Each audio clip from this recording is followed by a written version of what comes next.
What's going on, guys? Welcome back to another episode of the MLB Series Previews, episode number 6, where we're going to be going over the games that start up today on Friday and the series that take us into the weekend, including, I think there are 2 games that started or 2 series that started yesterday or 4 game sets. But yeah, we have a good bit to go over, but it's not one of my favorite slates. I'll say that of series this weekend. So it might be a relatively shorter episode. I don't have as many like finite angles as I think I've had the last couple of batches of series. So you'll see why. I guess I can tell you why right now. There's a couple spots specifically where there's situations and matchups that I usually target, but there's 1 or 2 specific things holding it back, which here I'll give you examples. This little set of series, like the D-backs. Yesterday, Zach Allen just got hurt. So, like, usually after a full unexpected bullpen game, I would be all over, targeting the Mets and, loving their bats in the spot. But the one issue is that Jordan Montgomery happens to be the one pitching, and he's the only one that would be able to save it because he's their really typical innings eater outside of Gallen for that team. So, the bullpen probably not going to be as big of an issue, and Jordan Montgomery can get them through pretty much whatever they want to. Plus, the Mets bats are the Mets bats. So situationally, not great there. I guess the other example, big one, would be the series right up here. Nats Guardians. Guardians are coming out of Coors, which I talked about this with the Phillies when they were playing the Giants earlier this week, which shout out the Giants, even though Blake Snell tried his hardest. Taijuan Walker tried harder. They won for the squad right that day, but the guards both had an off day, and they face Patrick Corbin, which Patrick Corbin is a great equalizer, especially for a team who has already been crushing lefties. So I do still kind of think he can have a decent outing, but I'm just not all over attacking it, with the cards that were dealt for the Guardians coming out of the spots. Even though, like, I'm a big national supporter right now, I've been taking a lot of plus chicky, taking their totals. I feel like I have a pretty good grasp on that team, but this one makes it a little difficult. So I'm kind of off those. There's a couple situations like that, which we'll talk about throughout the rest of the preview, but we can just hop right into it. Before that, start ahead with the first series that's going to be starting up today with the early game in Wrigley, the Cubs and the Reds, which just off the bat, this is a tough game, I would say, to expect, or tough series to expect runs in. Both of these offenses, I've been talking about the Cubs for a while. They've been auto fade absolutely terrible. The Reds have not been far behind. They've had their little spurts, but both these teams are dealing with plenty of injuries, which definitely plays in the reasoning why they've been struggling to score runs lately. But the pitching matchups are pretty good too. And Graham Ashcraft's going to be going game 1, a lot better historically on the road instead of at home. And then Javier Assad's been fantastic for them, especially, we got 2 righties on the mound, the worst split for both these teams. So, that one's going to be starting up early. You got Hunter Green, Justin Steele going on Saturday, which Hunter Green's been fantastic. Justin Steele's been a little shaky as of recently, and the Reds kind of not by choice or by like real personnel, but with the new guys they have in the lineup because of all the injuries, they've kind of gradually become a better lineup against left-handed pitching. Which a lot of that includes like Stuart Fairchild is probably going to be somewhere near the top of the lineup. He's been great against lefties. Tyler Stevenson swinging a really hot bat against lefties. Like a lot of the guys have been forced to kind of put in there below them too. Much better versus lefties. So they've been a lot better. So that may be a game to target the Reds. Then we have Lodolo versus Ben Brown and some combination of bullpen pitchers. Maybe it's Wisniewski. Who knows behind him there. So, yeah, overall, these offenses are reeling right now. I will say a couple of different points here, though.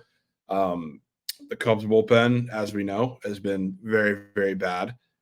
Can bring up bullpen ERAs, actually, while we're talking about it. But Cubs bullpen has been very, very bad. The Reds bullpen, hasn't been great throughout the stretch of the season, but they've been really good recently. So I guess that's a little bit on their side, but you can see the Cubs are sitting,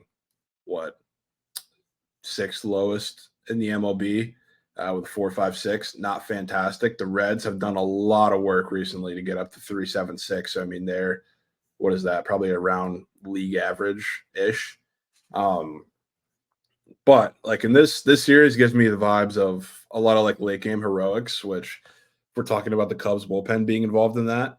I do think I'd be a little scared off of full game totals. I think it's probably a first five total series if you're talking about backing these pitchers and backing unders. So that's probably the avenue I would take.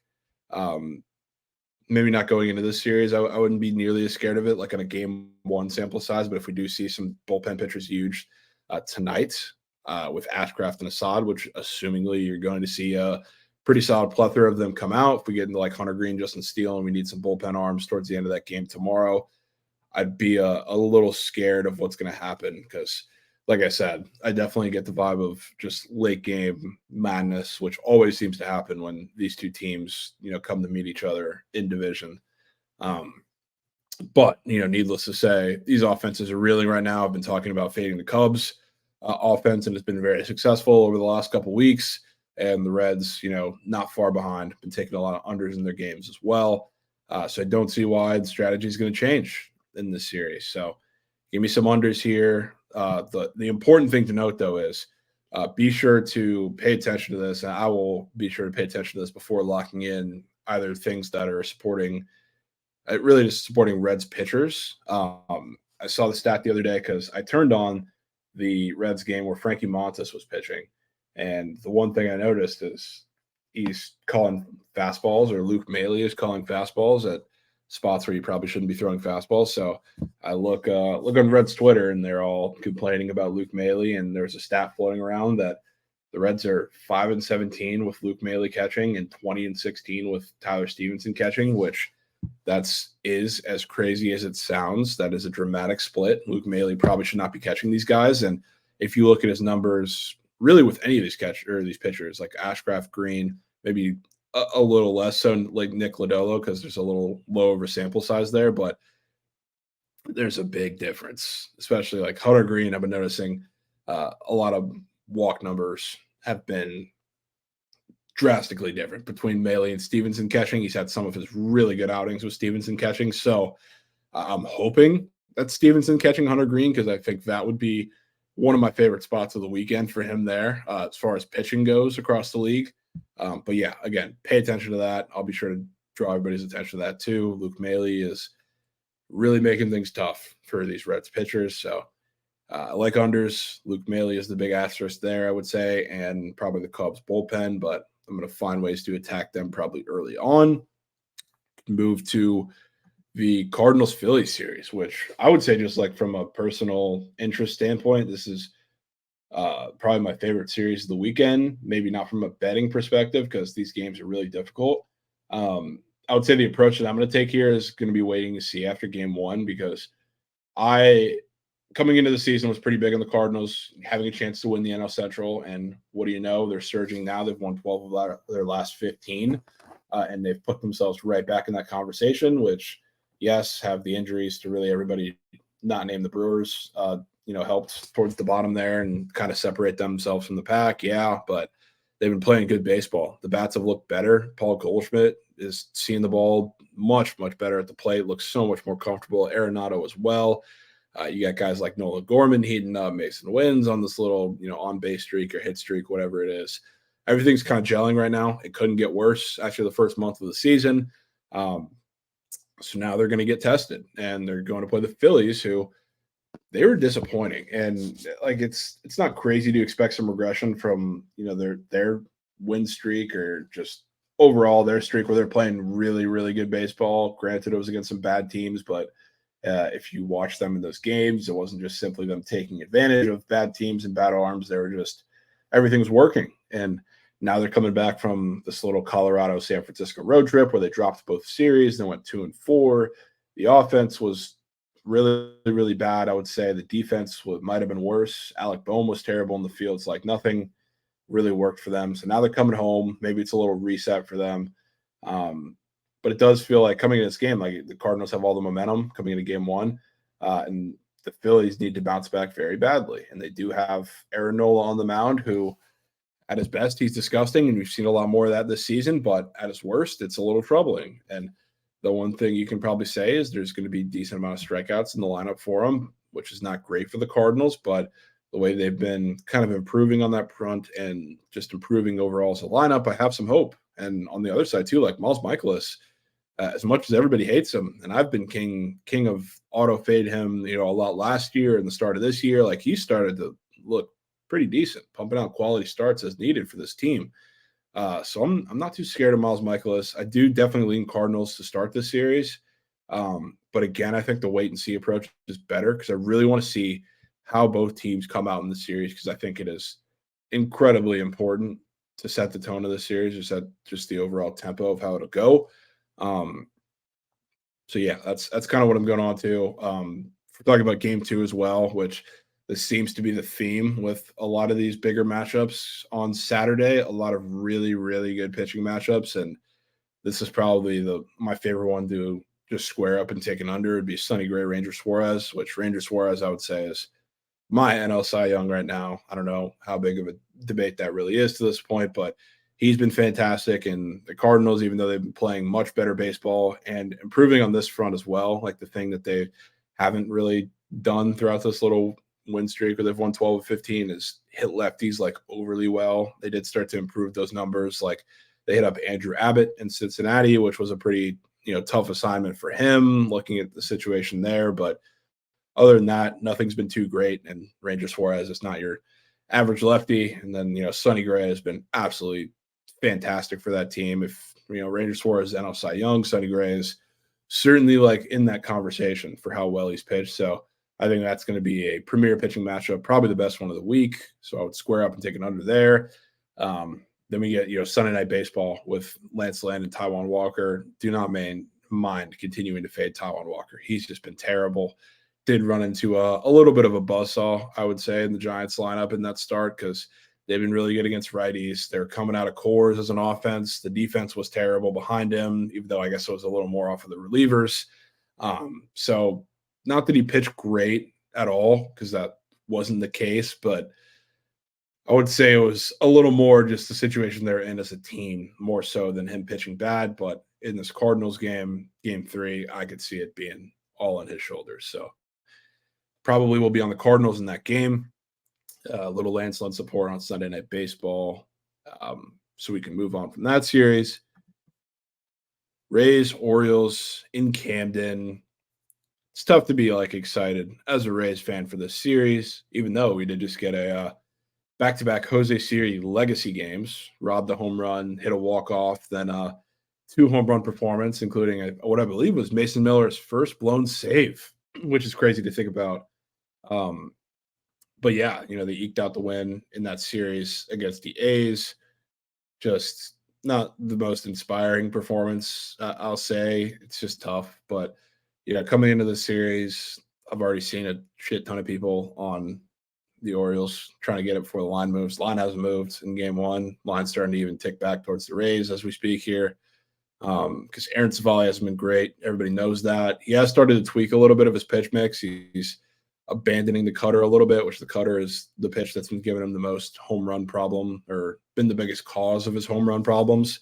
And then they're going to be facing Albert Suarez, who has been shockingly good for the Orioles in the rotation. So I'm framing it like this because Albert Suarez, Kyle Bradish, Cole Irvin, I think they all have pretty solid performances. I think their strikeout lines in each of those games. I think you go 2 for 3 minimum between those 3 guys. Definitely like Cole Irvin, maybe game through the best. But yeah, Suarez should be in line for a pretty good game. I wouldn't be surprised, though, if Savali came out and looked a lot better than people expected. But with Savali, that still does come with a little bit of trouble to those lefties in the home run ball. So, I'm looking at Gunnar Henderson. I'm looking at Anthony Santander. Those are guys that I think could give them a little trouble in the start. So I think the Rays can keep it close. Everybody seems to think that they're going to get just destroyed all throughout this series. I think it could be close. I just don't see them winning the series. And then I guess another really premier Saturday pitching matchup in game 2, Todd Bradley, Kyle Bradish. As much as I'm talking about the Orioles strikeout props, I think Tosh Bradley also has a really, really good start in Camden as well. So that's maybe not another under I would take, but maybe if there's one game I'm going to target the Rays in, it might be that one. I think that might be the game they steal in the series. We get to game 3, Littell, Irvin. Littell, I don't love him in that matchup. I'll say that. He's been a little prone to some guys from the left side who hit the ball in the air, which again, same people that I'm looking at for the Savali start, Henderson, the Santander, even O'Hearn, even though he's kind of regressed in that area a little bit, but same thing. I think he gets into a little trouble. And then Cole Irvin's on the mound, who he's been great. The Rays, when they bring out their lineup against lefties, it's full of a lot of strikeouts, especially at the bottom of that lineup. Don't know how Alex Jackson still plays baseball, but he does against lefties. So that's probably not the best match for the Rays game 3. But yeah, O's in the series might be closer than you think, but still think they take it. Could move on from there. It's hard to really put thoughts on this series because the Pirates don't really have any announced starters. I think you might be getting Mitch Keller game 2. That's just about all that I've seen at this very point. Um, but yeah, I don't really have too big of a read in this series. Like I think the Pirates honestly might go in there and get shut down by this slew of arms for the Blue Jays. But for the Blue Jays, I mean, that just means your bat's got to come to play. And I would love to say I want to back them, but I have no idea who's pitching yet in this series. Not sure what the holdup is. Maybe it's the fallout of the doubleheader, but maybe you're going to see Skeens against Bassett game 3. That might be my guess. I don't know what they're going to do with Jared Jones either. It's just a, a lot of question marks, which makes it really difficult for the series. So moving on from there, talk about the last one here, Tigers Red Sox.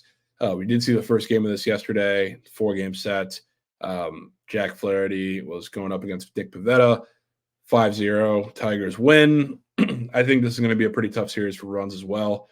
The one thing, pretty glaring, even though the Tigers won that game, Nick Pivetta, I mean, he made them look silly at the plate a lot of the time for talking about strikeout numbers. That off speed, which is the calling card for this Red Sox staff, they had a really tough time with it, the Tigers did. So I was looking at his sweeper and how much he was tormenting the Tigers with it. And enter Tanner Houck sliders, which is the bread and butter of his resurgence this season. So strikeout number, probably a pretty good idea there. But I think he has a really solid start. I think the off speed that Miami is going to throw to the Red Sox, something they can sit on a little bit and kind of come out better. But I would say there's one like pitching matchup or one pitcher like in each of these games that I really could get behind. And it's probably Houck game 1, definitely Reese Olson game 2.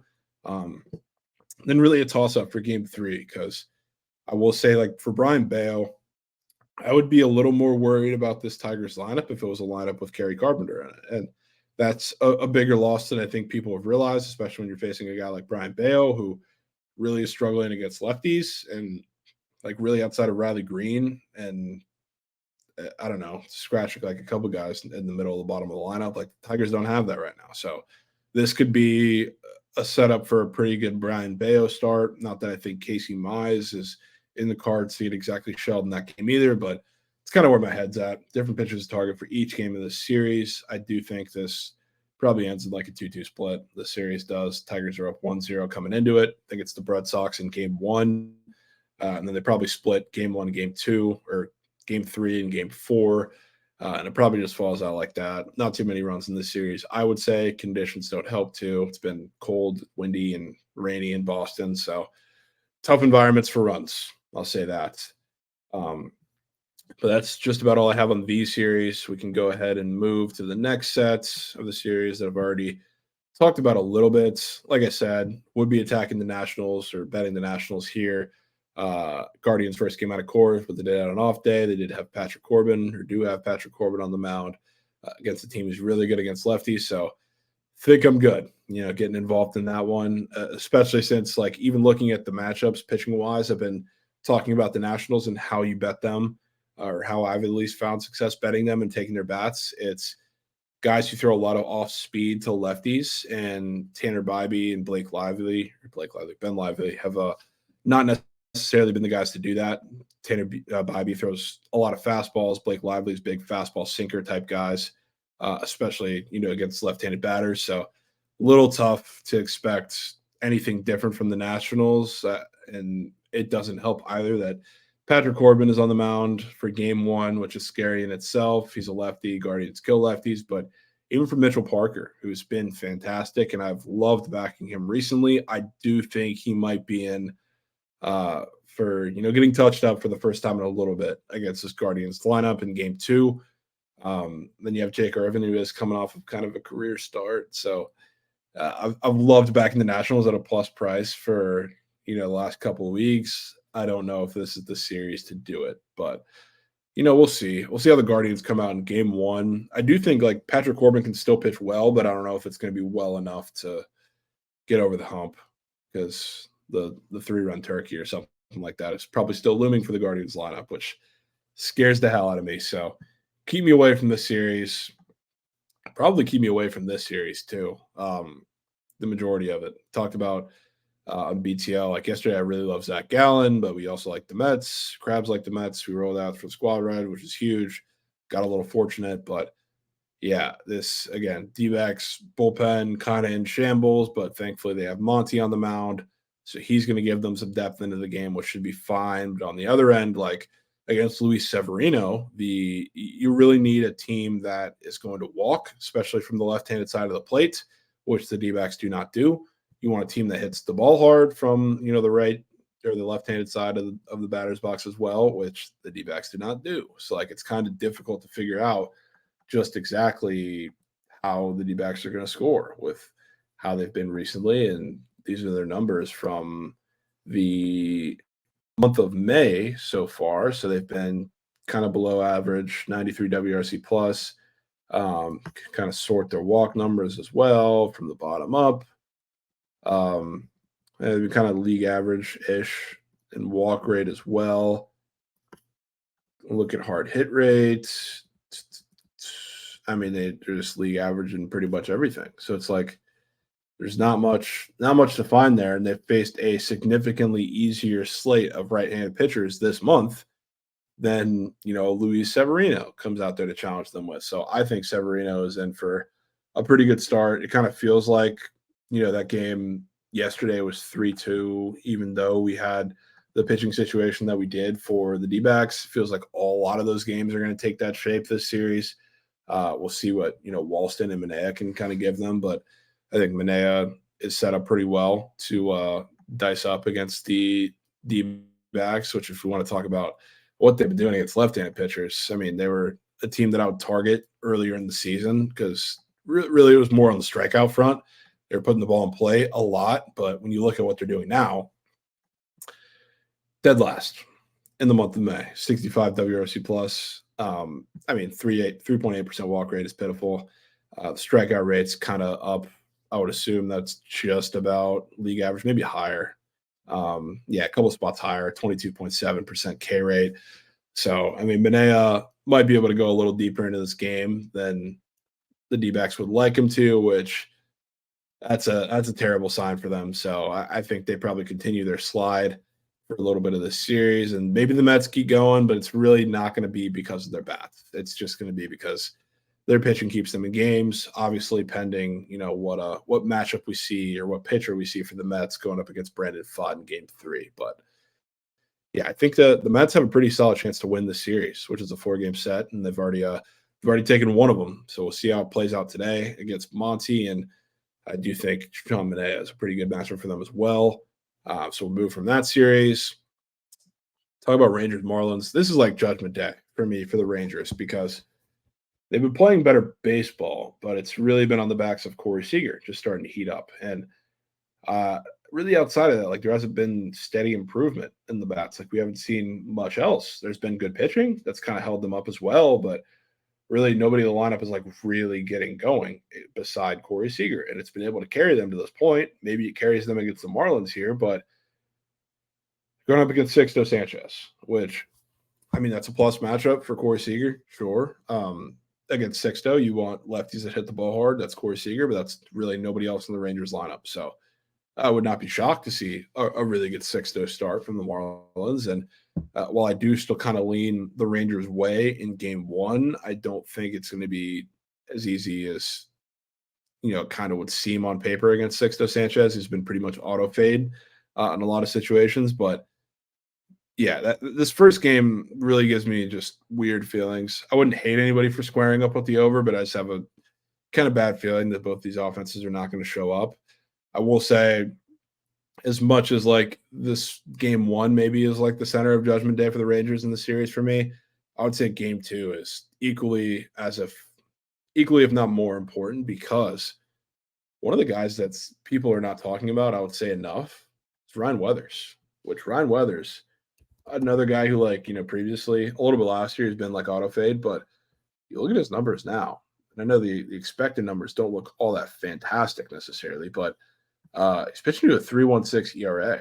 Like he's been really good, and he's had decently tough matchups. I know, like as of recently, he's faced the Tigers, the Brewers, the D-backs, two teams or three teams that are not great against left-handed pitching. But even like before that, quality start against the Dodgers, quality starts against a lot of these teams. Like he's been really shockingly solid for them in this rotation, and giving them a lot of depth too. Like 8 innings against the Tigers, 7 and 6.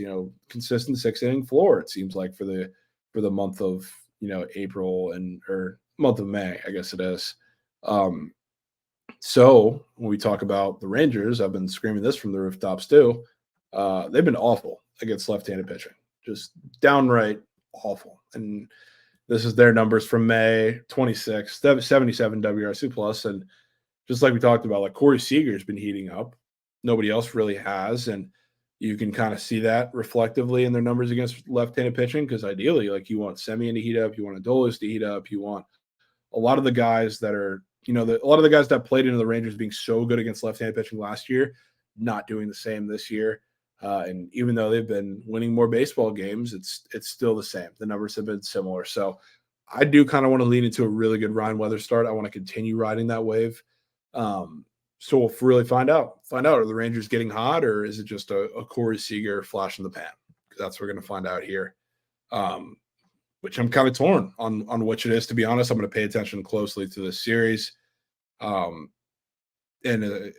regardless of the Ryan Weathers start, we do also have a Trevor Rogers start looming, which just like the Padres, he's been so bad this season to the point where I was scared to back him in that Marlins game a little bit as far as like his props go and or the Padres game, sorry.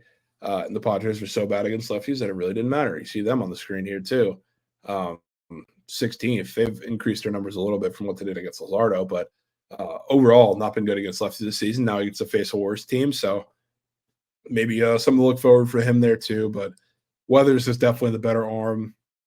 We don't know what the plan is for the Rangers pitching wise just yet, which makes everything even that more difficult. I took the D-backs on what was it, Tuesday, when it was supposed to be Dane Dunning. It ended up being Nathan Eovaldi. Like a sneak Nathan Eovaldi is insane, but definitely pay attention to the pitching matchups and who they announced there. But regardless, Ryan Weathers catches my attention in that matchup. Could move back to A's Braves. Another team like the Braves. The Braves are Cubs Part B for me right now because every line looks weird for the Braves. Every situation tells you that this is the game they're finally going to break out. They've gotten healthier. Like obviously they lost Acuna, but as far as like especially like lefty matchups, we're talking like they got Sean Murphy back, they got Austin Riley back. Like the lineup, despite losing Acuna, seems to have like evened out with a little bit of firepower. It's just this team is not good right now. The bats are not good. The pitching's been good, but the bats are some of the coldest in the league right now. And you'd be lying to me, or I'd be lying to you if I told you that I was going to be backing them anytime soon, even against the A's in this series, because it's tough. Because JP Sears, he has serious blow up potential, like a lot of the time, especially against a team who, like on paper, should be so much better against lefties than they are. But I just can't do it in the spot, and especially with Ronaldo Lopez on the other side, it's a difficult one because just the Braves offense is bad right now, and they're fade worthy until proven otherwise. And they're gonna have to show me in this series. They have ample opportunity, even if they're not great against JP Sears. JP Sears, like I said, he has blow up potential, but he also has gem potential really on any given day. I think he matches up decently with this Braves team, but it really depends what Braves team wants to show up. But if they don't touch up Aaron Brooks in game two, I don't know what to say. Chris Sale is going to dice the A's in that game. Strikeout going to be a mandatory play for me.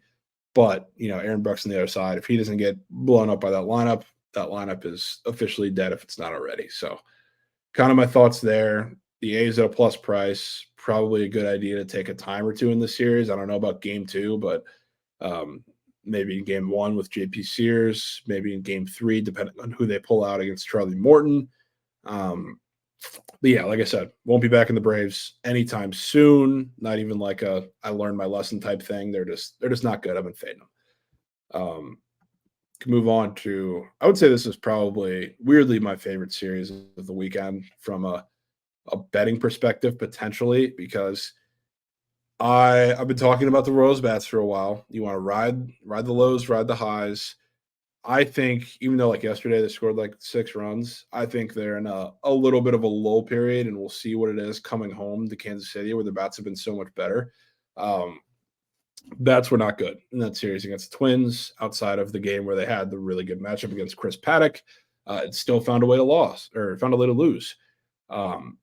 So now they get to face the Padres, they're definitely a team that we were talking about this on the BTL exclusive pod, W Plug. Be sure to check that out on this YouTube channel and wherever you get your podcasts. But Padres pitching staff has been absolutely nails, and people aren't talking about how good they've been because the bats really haven't shown up to back them. But they're hanging, game over 500 right now. They've been looking really strong.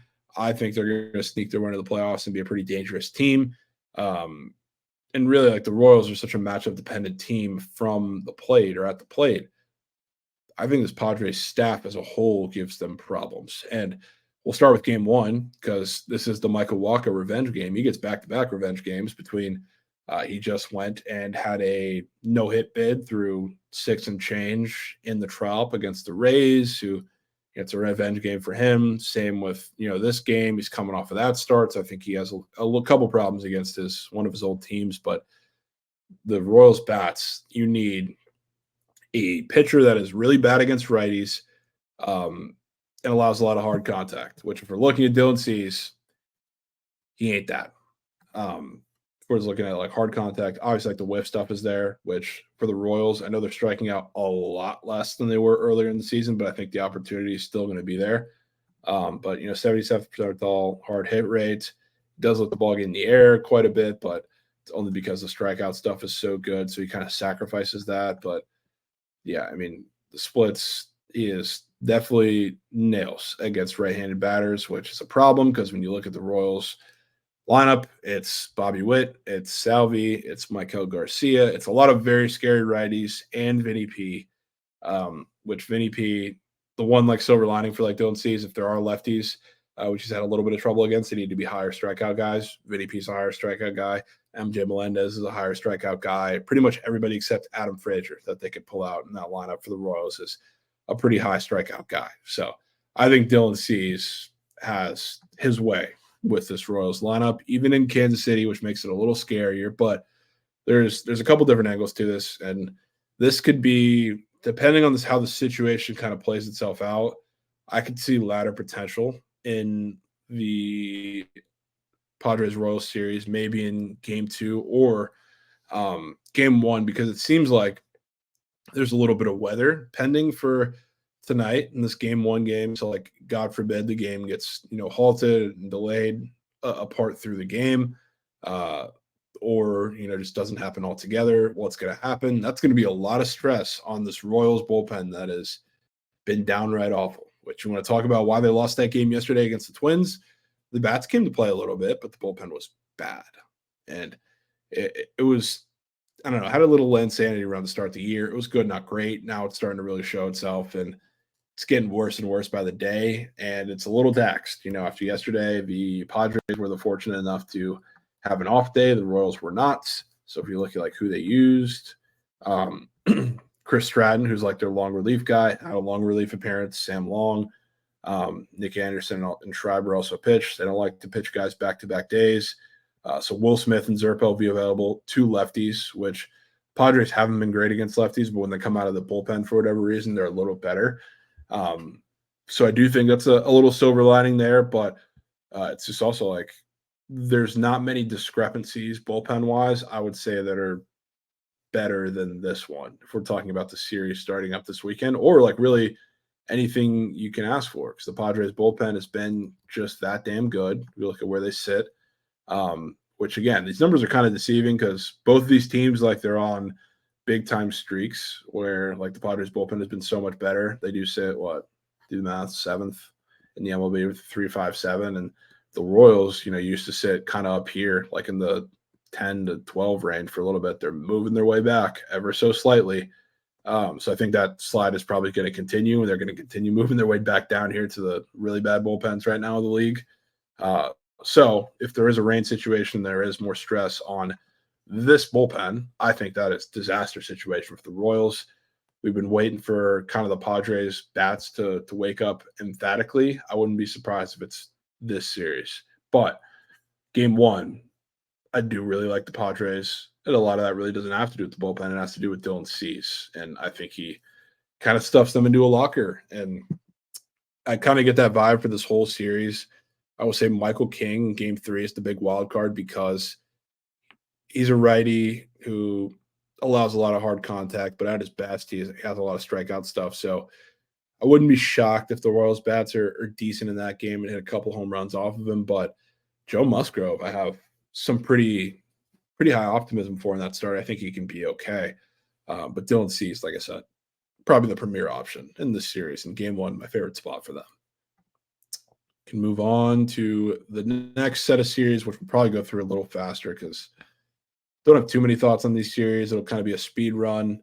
Twins Astros, Pablo Lopez, Ronel Blanco. Game 1 would probably be the most important one there. If you're Pablo Lopez, which I've targeted him a couple of times, you want a team that has, a bunch of guys that strike out pretty heavy and put the ball on the ground a good bit. The Astros are the opposite of both of those. They don't strike out, and they are a big fly ball hitting team. So I think that caused some problems for Pablo Lopez. And looking at their strikeout rates for the month of May, you can probably guess where the Astros sit on the lower end, 21st in the league with just a 21% strikeout rate. So I think that's a problem for Pablo Lopez. And again, like, the Astros offense hasn't been great. So like them waking up per se and having a really good performance, what does that mean? It doesn't have to mean they put up 10 runs, but it certainly could with Pablo Lopez, who he either comes out and has a gem potential or he gets absolutely turfed, like we saw against the Nationals when we targeted him there. So definitely pay attention to who catches this game, because just like Luke Maile is an issue, Christian Vasquez is a potential issue, and the Twins had no off day. I think Ryan Jeffers was the one who caught yesterday. So maybe we're going to see Vasquez today. That will make me very inclined to get involved with the Astros on the ML, which I still probably will, but that'll make me, jump for joy for it. I'm looking right now to confirm that he did catch. I know Vasquez caught yesterday, so maybe we'll see. We'll see what happens, but regardless, I do like the Astros game 1. Joe Ryan, Framber Valdez, I can't stand that game because both those guys are Turk or bust. Keep me away from that. I am interested in buying the Hunter Brown stock, though. I'm interested in the Astros as a whole. I think they're going to go on a run here very soon. Talked about how I still think the AL West is theirs to take. But again, bats have been overwhelming or underwhelming recently. They have a really soft schedule, really, from now until the All-Star break. So I think past this series and maybe the Cardinals, which is right after this, you're going to see the Astros bats wake up a little bit. But one guy who's woken up a little bit that people aren't really talking about is Hunter Brown. He was the laughing stock of the league early in the season because he was so terrible, but he's starting to bounce back, even though like the 6.39 ERA doesn't show it. You look at what he's done really his last handful of starts. Really good against the Mariners, lights out against the Astros, slight slip up against the Brewers, but still good enough to win the game. Same against the Tigers. Like, these are a handful of really good starts in a row. He's also been getting stretched out a little longer because, the length wasn't there, the command wasn't there, the pitch count was getting higher than he wanted to early. But he started to settle down a little bit, especially from the strikeout side of things. So I do think, like, I'll be targeting Hunter Brown strikeouts on that, game 3 on Sunday, and just buying him in general. I think he's going to have a pretty big bounce back for the majority of this season. I don't want to say second half because we're not there yet, but you get my points. Love the Astros in that series. White Sox, Brewers, not too many thoughts here. The White Sox have been really bad against fastballs, just fastball heavy pitchers, which I think that applies to the first two guys on the list, Tobias Myers, who I don't love. Fair warning, but Robert Gasser especially is the guy who I backed against the Cubs. I'll probably back him again. Probably a decent square under to take there between Crochet and Gasser. And then I think there's definitely a lot of potential in that Sunday game with Nick Nastrini against Freddie Peralta. I think Freddie Peralta comes out and has a lights out start, and Nastrini is a little better than I think his numbers indicate, but I got to see it. I got to see it. He's given up barrel after barrel. Command hasn't been great. So I don't know if that's going to stop just now. So a lot of potential there for the Brewers. Keep me away from this series between the Rockies and Dodgers, especially that Saturday game, which keeping up the theme of a lot of really good pitching matchups on Saturday. Cal Quantrill, can't believe I'm saying that, but Cal Quantrill and Yamamoto, that's going to be one. So I think both those pitchers could pitch pretty well. The Rockies just show up against the Dodgers when you least expect it. So, now would probably be the time as the Dodgers finally started to pick it back up in the series against the Mets, even though it was really more Mets bad than Dodgers good. Dakota Hudson should get destroyed in game one, but it's the first game of a very obvious narrative like that usually never plays for the Dodgers. But I do like that situation in game one for the Dodgers bats. Tap up Hudson. Maybe we get a Buehler start where he hasn't really looked like lights out since he came back. I could see that happening. And then I think Yamamoto's going to have a really good start too, along with Quantrill. Keep me away from the Sunday game, but the only game I'm really considering back in the Dodgers in this series is probably game one. So keep that as you may. Short thoughts on Angels Mariners. The Angels have been really good against lefties recently. We saw that a little bit like in spurts against the Yankees. They didn't destroy the starters, but they're good enough to send them under a majority of their prize pick squares and props. I'd say more Nestor than Rodon, but they've been good enough. They put out the ready platoon lineup. Kevin Pillar has been great. O'Hoppy's been hot.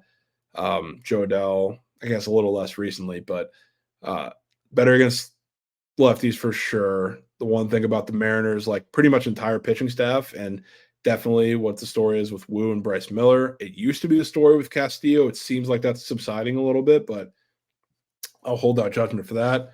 They all have their struggles against left-handed batters. So the Angels aren't going to throw too many at them. You're going to see Rengifo, Willie Calhoun, Nolan Shanuel. So all the guys that have really been doing damage, other than maybe Rengifo for the Angels, are from the right side against the lefty.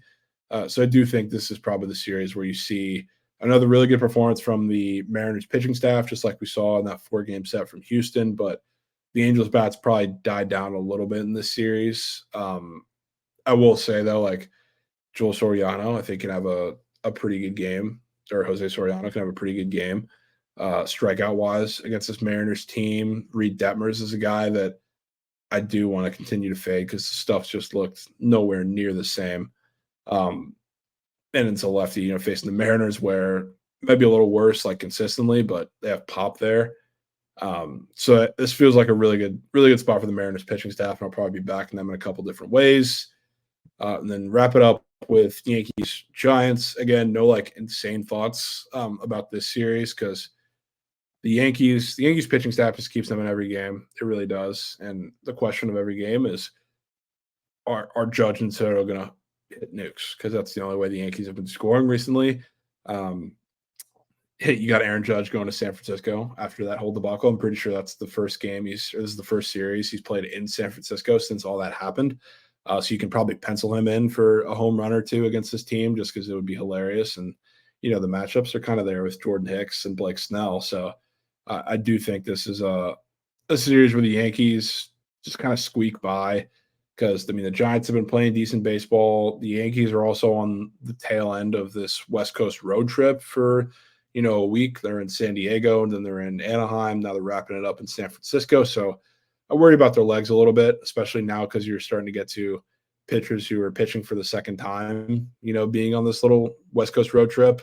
So I do think they're a little susceptible to get, a loss here or there. Maybe it's going to be that game 2 where you're going to have Logan Webb in San Francisco versus Probably like a modified bullpen game because Clark Schmidt is headed to the IL. He's out for a couple of weeks here. So as of now, Poteet's listed. And we'll see what the plan ends up being there. But yeah, it's probably a sneaky spot for just the same stuff we've seen from the Giants and Yankees really in the last couple starts. Not too many runs, just Yankees squeak by. Judge is definitely going to go off though, because that's just how baseball works. Funny enough, but yeah, that's about all my thoughts there. Can glaze over or up two targets because I kind of ran out of time for this last series. I don't have too many though, I would say, because ideally with that promo, you'd want to target, teams that are bigger dogs and I don't know, bigger dogs with really good pitching matchups. I guess you could say like I would look out for in this series, like Rangers Marlins, like Ryan Weathers. I was talking about him in that start. I would say that's a pretty good one to watch out for, depending on who comes out to play or who comes out to pitch for the Rangers in game 2. I might look to target them there, or I will look to target them there, but it could be a pretty good up 2 spot. But other than that, there's not many other great ones, I would say, because there's definitely, I want to look for like pitching matchups that I would say are in favor of the dog as well. And we don't have too many of those. So, I mean, I wouldn't go crazy with dogs this weekend necessarily. I guess a lot of the lines are probably going to be short. So I wouldn't hate that, but yeah, there's not many up twos. Maybe you go to like this series in the Cardinals and you attack them for, a little bit, maybe with, I don't know. I would say Lance Lynn. Maybe Sunday Night Baseball would be a pretty good one. Lance Lynn on the mound against Walker, but I mean, they might be a favorite at that rate. I don't know what they're going to price him at and in Philly, but yeah, I wouldn't say there's many great ones. Probably not the best week to sit down and do it, but those are pretty much my thoughts on the series. I appreciate you guys if you stuck around for this long. Thought it was order, really didn't end up being so, but we'll discuss these on BTL, at least starting up Friday. I guess by the time you see this, we probably did. Good luck to everybody on your bets for this weekend. Make sure you lock in, and we're going to have another episode dropping Monday morning in all likelihood to go over the next set of series that are starting up for the week. So let's have a pretty good weekend. Again, good luck on all your bets, and we'll be seeing you.